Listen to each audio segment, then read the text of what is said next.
Hello everyone, इस video में हम class 6 geography chapter 1 the earth in the solar system के क्वेश्चन आंसर्स देखने वाले हैं।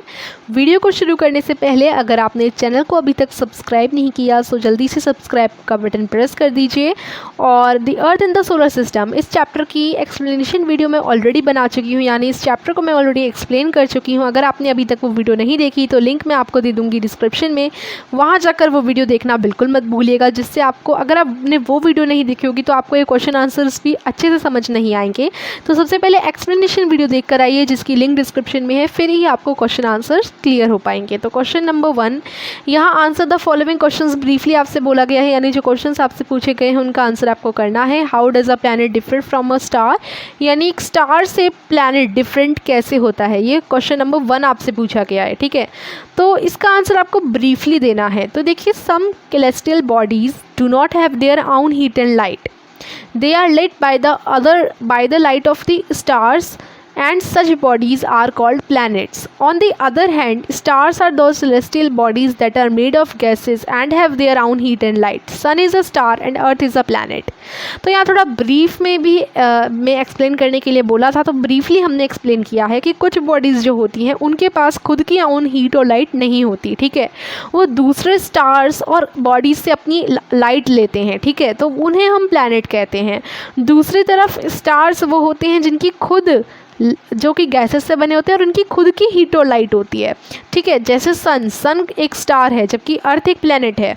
अर्थ के पास खुद की ओन हीट एंड लाइट नहीं है। ठीक है, and then let's move to the question number B.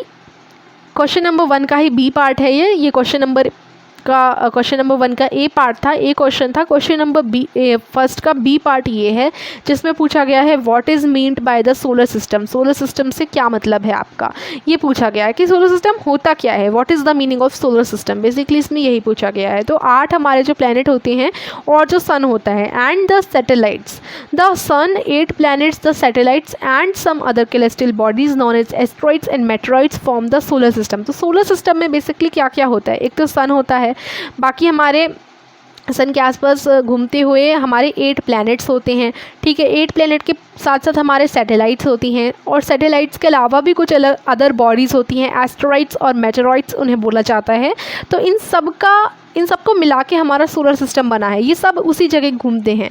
हम इसको सोलर सिस्टम की तरह कभी कभार सोलर फैमिली भी बोलते हैं। We often call it a solar family with the sun as its head. और इस सोलर फैमिली का हेड कौन माना जाता है, सन माना जाता है। जैसे आपके फैमिली के हेड हो सकता है आपके फादर हो या कोई भी हो, ऐसे ही जो सोलर फैमिली बनती है, सोलर सिस्टम को हम सोलर फैमिली कह देते हैं। तो जो सोलर फैमिली होती है जिसमें सन, 8 प्लैनेट, सैटेलाइट और एस्ट्रॉइड्स और मेटेरॉइड्स होते हैं, ये जो सोलर फैमिली होती है इनका हेड सन होता है।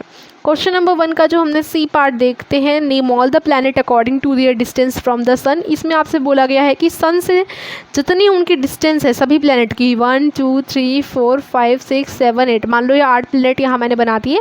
अब इस सन से ये वाला प्लैनेट सबसे दूर है, ये वाला सबसे नज़दीक है। तो इनकी डिस्टेंस भी बताओ कि कौन सा सबसे दूर है, कौन सा सबसे पास है, कितने मिलियन किलोमीटर दूर है। ठीक है, क्योंकि काफ़ी मिलियन किलोमीटर की इनकी डिस्टेंसेज होती हैं। तो प्लैनेट आपको उसी हिसाब से according to the distance from the sun आपको बताने हैं। ठीक है, तो मरकरी की डिस्टेंस 57.9 किलोमीटर है सन से, ये सबसे पास है। उसके बाद अकॉर्डिंग टू द डिस्टेंस हमें बताना है, फिर ये जो है दूरी होती जाएगी, यानी बढ़ते जाएंगे। मरकरी सबसे नज़दीक है सन के। वीनस थोड़ा सा दूर है, 108.2 मिलियन किलोमीटर। अर्थ 149.6 million kilometre. Mars 227.9 million kilometre. Jupiter 778.3 million kilometre. Saturn 1427 million kilometre की डिस्टेंस है। एंड देन आता है यूरेनस जिसकी 2871 मिलियन किलोमीटर की डिस्टेंस पर है। नेपच्यून 4497.1 मिलियन किलोमीटर की डिस्टेंस पर है।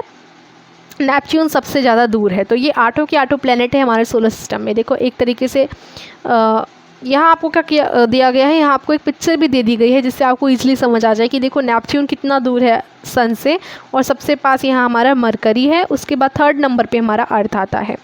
ठीक है, एंड अब question number D, why is the earth called a unique planet. Earth को यूनिक प्लैनेट क्यों बोला जाता है। तो देखिए, अर्थ तीसरा नियरेस्ट प्लैनेट है सन से। ठीक है, कंडीशंस भी कुछ ऐसी हैं कि अर्थ पर ही लाइफ पॉसिबल होती है। ठीक है, शायद एक ही प्लेनेट है जिसपे अर्थ पॉसिबल है, वाटर है इधर, और सब है, सारी चीज़ें हैं जिसपे हम इंसान जी सकते हैं, है ना।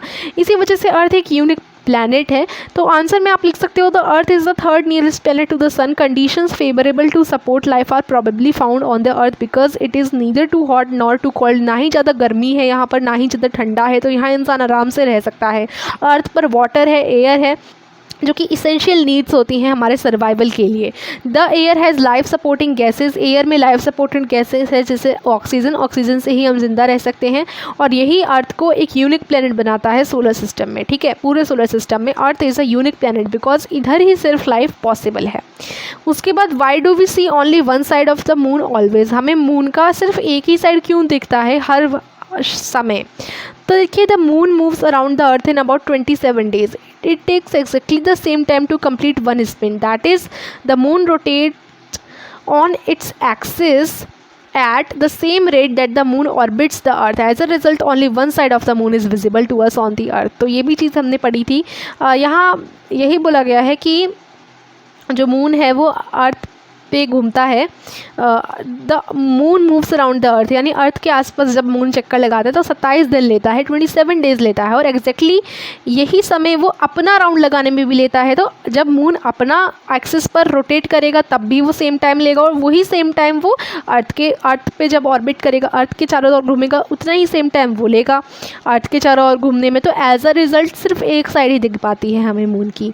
अब है व्हाट इज़ द यूनिवर्स। देखिए, गैलेक्सी क्या होती है? A galaxy is a huge system of billions of stars and clouds of the dust and gases. Millions of such galaxies make up the universe. तो यूनिवर्स का galaxies से मिलकर बनता है। एक गैलेक्सी क्या है? एक ह्यूज सिस्टम है, इतनी बड़ी होती है गैलेक्सी जिसमें बहुत बिलियन आपको स्टार देखने को मिल जाएंगे, क्लाउड हो जाएंगे, क्लाउड हो गए, स्टार हो गए, डस्ट हो गई, ठीक है। आप सर्च करोगे गैलेक्सी तो बड़े सुंदर सुंदर फोटोज़ आएंगे। तो यूनिवर्स ना ऐसे ही मिलियन ऑफ गैलेक्सीज से मिलकर बना होता है, ठीक है। तो ये यूनिवर्स की डेफिनेशन है कि millions of such galaxies makes up the universe, ठीक है। यानी गैलेक्सीज से मिलकर जो बनता है उसे हम यूनिवर्स कहते हैं। उसके बाद question number 2, the planet known as earth's twins is. अब यहाँ पर आपको क्या बोला गया है? यहाँ पर एक तरीके से टिक द करेक्ट आप बोल सकते हैं, आपको टिक करना है, इनमें से बताना है कि इनमें से अर्थ्स ट्विन किसे बोला जाता है, किस प्लैनेट को बोला जाता है अर्थ्स ट्विन। तो वीनस को बोला जाता है, वीनस पे टिक लगा सकते हैं। क्यों बोला जाता है? Venus is considered as Earth's twin because its shape and size are very much similar to that of the Earth। मतलब अर्थ से सिमिलर, मिलता जुलता दिखता है, इसलिए वीनस को ट्विन कहा जाता है, जुड़वा कहा जाता है अर्थ का। Which is the third nearest planet to the sun? अभी हमने पढ़ा अर्थ तीसरा नियरेस्ट प्लैनेट है सूरज से, ठीक है। क्वेश्चन नंबर सी है, all the planets move around the sun in a. सारे प्लैनेट सन के आसपास घूमते हैं इन अ सर्कुलर पाथ, या फिर रेक्टेंगुलर पाथ, या इलोंगेटेड पाथ। तो यहाँ आपका आंसर हो जाएगा इलोंगेटेड, ठीक है।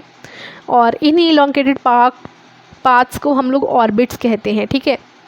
The pole star indicates the direction to the. जो पोल स्टार होता है वो इंडिकेट करता है direction to the north, south या ईस्ट।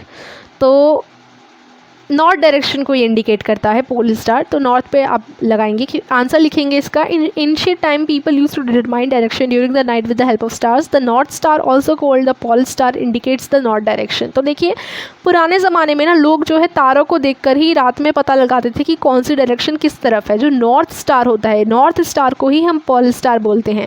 तो नॉर्थ स्टार का ही दूसरा नाम है पोल स्टार, और नॉर्थ स्टार से ही पता चलता है, नाम से ही पता चलता है कि नॉर्थ डायरेक्शन को इंडिकेट करता है। उसके बाद नेक्स्ट हमारा जो क्वेश्चन है, asteroids are found between the orbits of. Asteroids किन की ऑर्बिट्स के बीच में पाए जाते हैं? तो एस्ट्रॉइड्स पाए जाते हैं किन की ऑर्बिट्स के बीच में पाए जाते हैं? Saturn and Jupiter, Mars and Jupiter, the earth and Mars. तो देखिए, apart from star, planets and satellites, there are numerous tiny bodies that move around the sun. These tiny bodies are called asteroids. Scientists are of the view that asteroids are parts of planets which exploded many years back, ठीक है। तो सबसे पहले तो मैं आपको right answer बता देती हूँ, जो कि है मार्स एंड जुपिटर। तो स्टार्स, प्लैनेट्स और सैटेलाइट के अलावा सोलर सिस्टम में बहुत छोटी छोटी बॉडीज़ भी होती हैं, टाइनी बॉडीज़ होती हैं जो सन के आसपास घूमती हैं। इन्हीं टाइनी बॉडीज़ को हम लोग एस्ट्रॉइड्स कहते हैं, ठीक है। और एस्ट्रॉइड्स जो हैं ये मार्स और जुपिटर के ऑर्बिट के बीच में मोस्टली फाउंड होते हैं। फिल इन द ब्लैंक है, a group of dash forming various pattern is called a dash. तो देखिए यहाँ पर आ जाएगा स्टार और कॉन्स्टलेशन, ठीक है। आप वहाँ, चलो मैं पहले पीछे बढ़ती हूँ। इधर आप लिखेंगे a group of stars forming various pattern is called a constellation. इसमें क्या बोला गया है कि काफ़ी सारे स्टार जब मिलकर पैटर्न बनाते हैं अलग अलग, तो उन्हें कॉन्स्टलेशन कहा जाता है।